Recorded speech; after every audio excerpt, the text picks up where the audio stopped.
The cinema story starts in Bristol, England, on Christmas Eve. The real Santa Claus is in a pub drinking the night away before he gets back to delivering gifts. He speaks to a nearby mall Santa who is happy to do his job, but Santa Claus has become bored and disappointed with the holiday, as people only care for gifts and are becoming more and more naughty. Just before leaving, Santa gives a gift for the bartender's grandson, who is wondering as to how he knows about him. She follows him to the rooftop to warn him, thinking he's just another drunk, only to look up at the sky and see Santa riding away in his sleigh, pulled by his reindeer. Just as the bartender likes the fact that Santa is real, he throws up over the side of the sledge, which lands on her face. In Connecticut, Jason Lightstone is meeting his separated wife Linda and their daughter Trudy. While the two parents try to make the holiday nice for Trudy, they are going through a rough patch. The three head to Jason's family's mansion, as the Lightstones are incredibly wealthy. His mother, Gertrude, is an abrasive CEO of her company, while Jason's sister Alva is desperate for their mother to notice her since she considers Jason as Gertrude's favorite child. She is joined by her dim-witted actor boyfriend Morgan Steele and her horrible teenage son Bert. Jason and Linda decide to let Trudy open one gift early, a pair of walkie-talkies. When they leave her room, they overhear her talking on it as if she were speaking to Santa, saying that her one wish for Christmas is that her parents get back together. Jason and Linda have looks of regret on their faces. Santa goes through Christmas with extreme disdain, dropping off stuff like money in stockings and other useless gadgets and devices. He eats the cookies and milk left out for him, but also helps himself to other people's alcohol. When he gets to the Lightstone house, he uses their massage chair. A team of mercenaries posing as staff initiates their plan when one of the mercs, Gingerbread, knocks out the head of security. The leader, Scrooge, murders the man at the front gate before entering the Lightstone house and rounding up his other mercs to hold the family hostage. According to Scrooge, Gertrude had hoarded $300 million that was meant to be distributed to the Middle East, and the money is in a vault somewhere in the house. Santa listened to the gunfire and efforts to get out of there, but he is cashed by a goon called Tinsel. He tries to beat Santa down, but he rises and fights back. The gunfire from Tinsel's weapon causes the reindeer to get frightened and fly off, leaving Santa stuck. In the ensuing struggle, Santa and Tinsel fall out a window, but while Santa is okay, Tinsel is spiked on an icicle.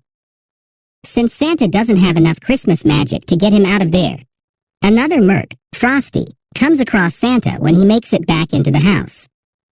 They involve in a more brutal fight, with Frosty attempting to stab Santa, but Santa is able to use his magic bag of gifts to defend himself, though he is unable to magically pull out a useful weapon.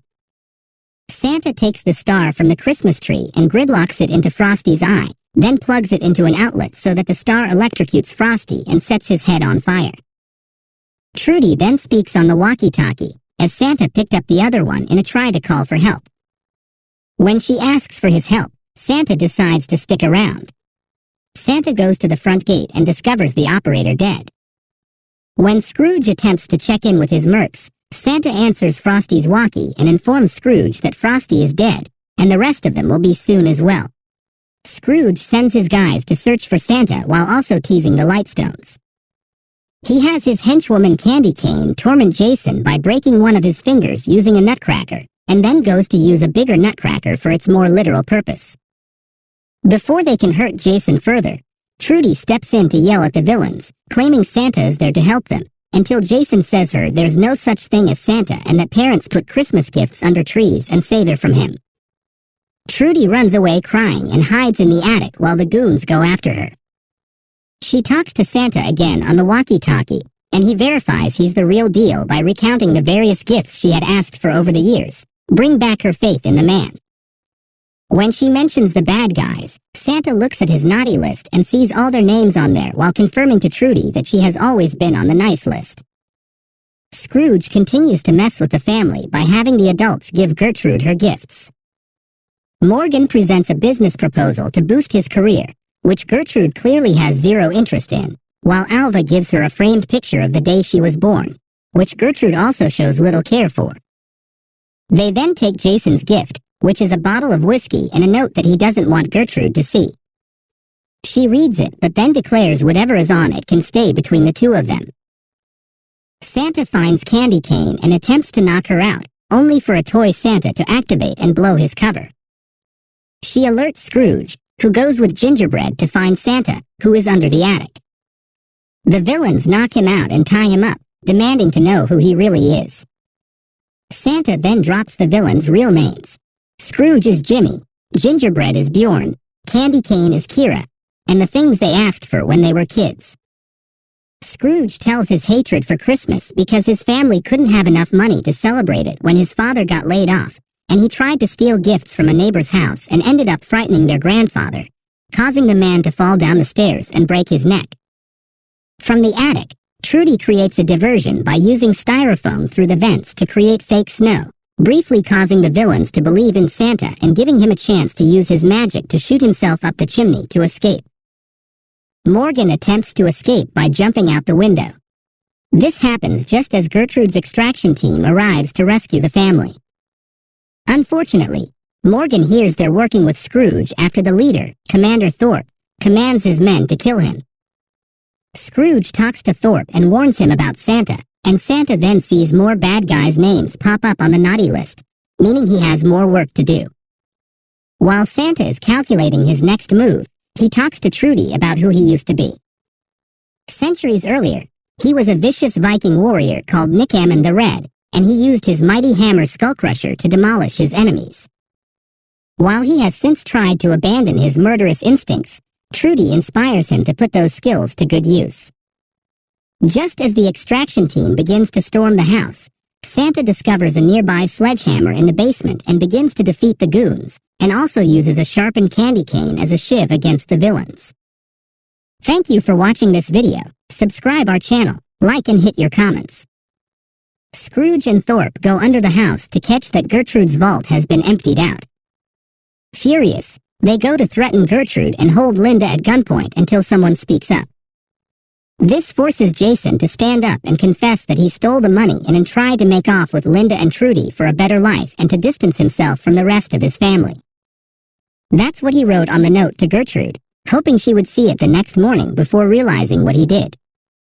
Trudy sets up Home Alone inspired traps under the attic just as Gingerbread and Candy Cane go after her. Gingerbread steps through a broken ladder rung, affecting his chin to be spiked on a nail.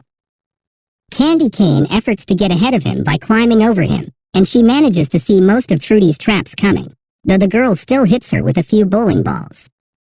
One of them rolls out of the attic and knockouts Gingerbread, causing him to fall ass first onto a bunch of nails. He pulls out a nail, only for one more bowling ball to fall and hit the nail into his skull, killing him.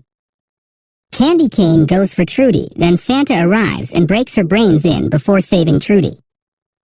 When the villains are called away, henchman Krampus threatens to kill Linda, Alva, or Bert. The three claim over who should get shot, leading them to divert Krampus so Alva can throw wine into the fireplace behind him to stun him. The three then stick Krampus until Alva sticks a fire poker in his neck. Santa then brings Trudy back to Linda. Scrooge and Thorpe taking Gertrude with them and begin to make an escape. More goons show up, but the other Lightstones fight back. While Santa goes after Scrooge, Jason and Linda fight off the lasting goons in a nativity display. After killing the last few goons, Jason and Linda kiss passionately, which Trudy happily notices. Santa uses a snowmobile to chase after the villains, killing the remaining goons before knocking Thorpe off his snowmobile and then going after Scrooge. The two involve in a brutal fight, with Scrooge using every weapon he has to slice Santa.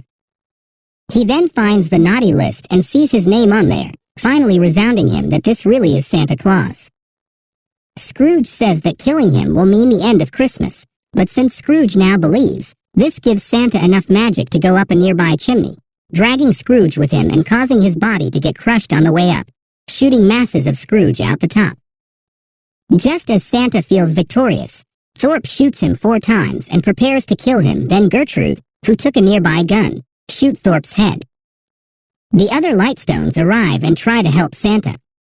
Jason burns some of the money to keep him warm, despite Alva's disputes. It appears as though Santa is dying until Trudy tells him she still believes in him and always will.